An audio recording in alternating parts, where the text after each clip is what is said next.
It's always interesting when people come to this room and sit here and pick their favorite song and listen for the first time. The vocal feels right there. And also because of the attack wall, you can really hear reverbs and tails, and like any bad edits will just jump at your ears. It's kind of crazy. Hi, my name is Jonas Jalhay. We're here at my home studio in Los Angeles.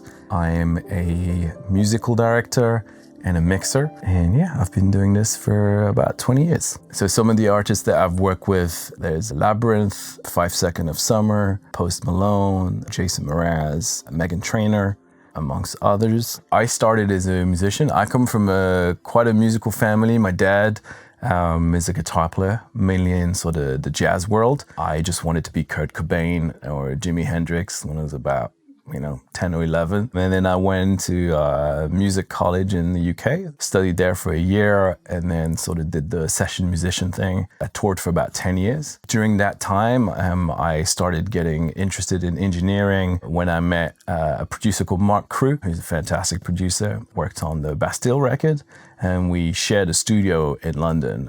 So he used my backline, so my guitars and my amps, and he showed me how to use, at the time it was Logic. So this space, I kind of designed it, or at least sort of sorted it out around COVID time.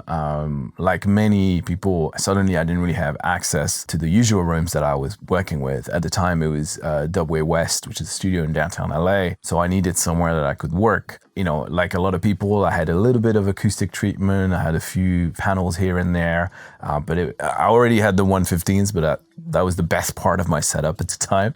And then I got interested in the tube traps. So I reached out to ASC, and they were really, really kind to me and helped me set this up. And I managed to get a really great sounding room in my house, basically. So I essentially don't have to really go anywhere ever, because it sounds better here than in most commercial studios that I feel that I go to. But it was, it was a process. It evolved over time, that's for sure. But it's great now.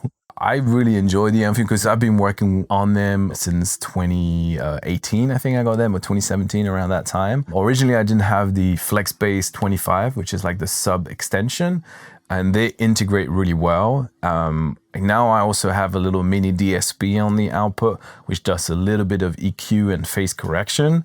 And it's like a 3.1 system, so it's really like dialed in really nicely.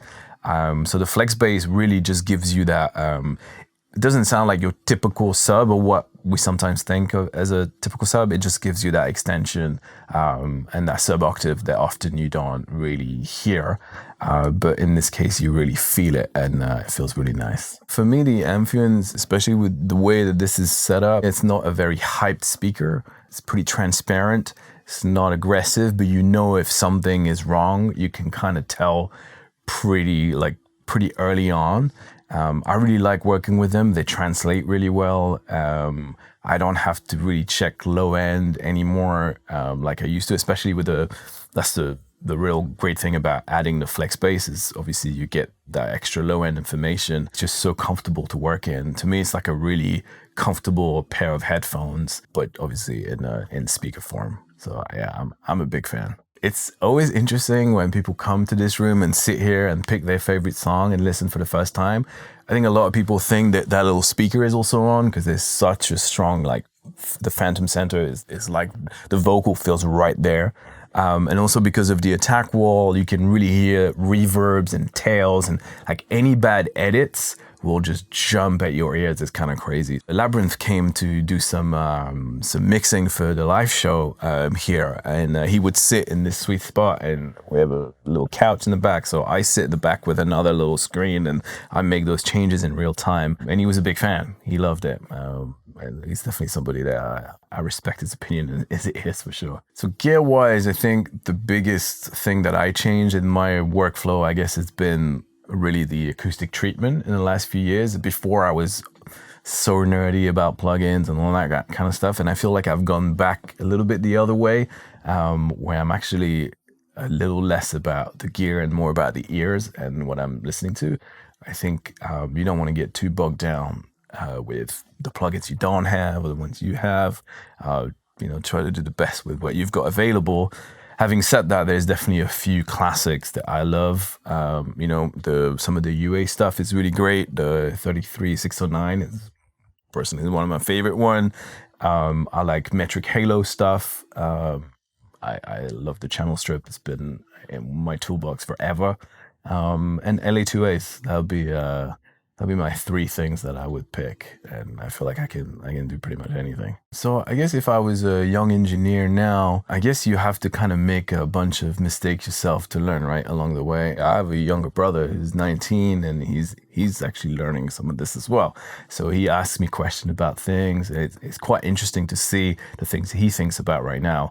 And I think when we're young, we can get a little bogged down about, once again, like the gear you may not have yet or things like that. And to me, I think it's all about trying to get in a room, trying to get people that can help you, mentor you and give you some advice. Just be open-minded, listen to other people, and just try to get in a room and try to ask questions. When you see somebody making a move or doing something, try to make if you're going to make a move, try to understand why you're making it. Don't just put something on just because it looks cool. Do it because it comes from a place. Okay, I need a bit of this. Let me reach out in my toolbox. I think music, fortunately, I've managed to still get excited by it, especially when I work with, like-minded people. We mentioned Labyrinth earlier, just because I get excited working with him every time because he's such a great producer and, he cares so much about what he's doing. So as long as they care, then I really care. If I had to tell myself, young Jonas in Belgium, well, first of all, he wouldn't have believed any of the stuff. I didn't know what was possible, obviously. But I would probably have told him to, just not worry too much. Just do your thing. So just do the best you can. Do the stuff you believe in and kind of try to stay true to yourself as much as you can. And the rest will come naturally. It's the journey. That's kind of the best part of the whole thing, is being able to look back. Because usually when you live it, it goes quite slowly. Sometimes it's a bit of a grind, it's a hustle all the time.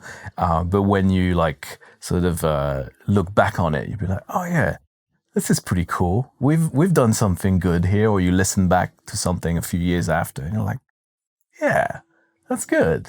Like I'm happy I got to do that.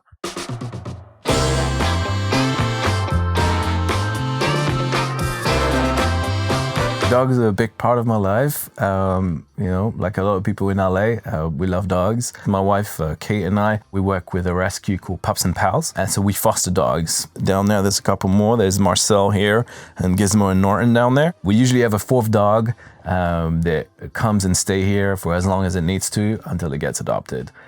So I think we're on about foster number 25 or something like that. It's... that's what makes me, aside from music, that's what makes me truly happy. And it's nice to do something that feels kind of selfless, I guess. So as you can tell, I'm also a big football fan. I have a little Real Madrid top on. I was just in Madrid for an actual vacation, not for work, a couple weeks ago. Went to watch a game. It's an incredible experience. I highly recommend it. But yeah, I'm a big Premier League follower. I watch all the games. I get up super early because here in LA, if you want to watch the games, you have to be up at 5 a.m. on the weekend.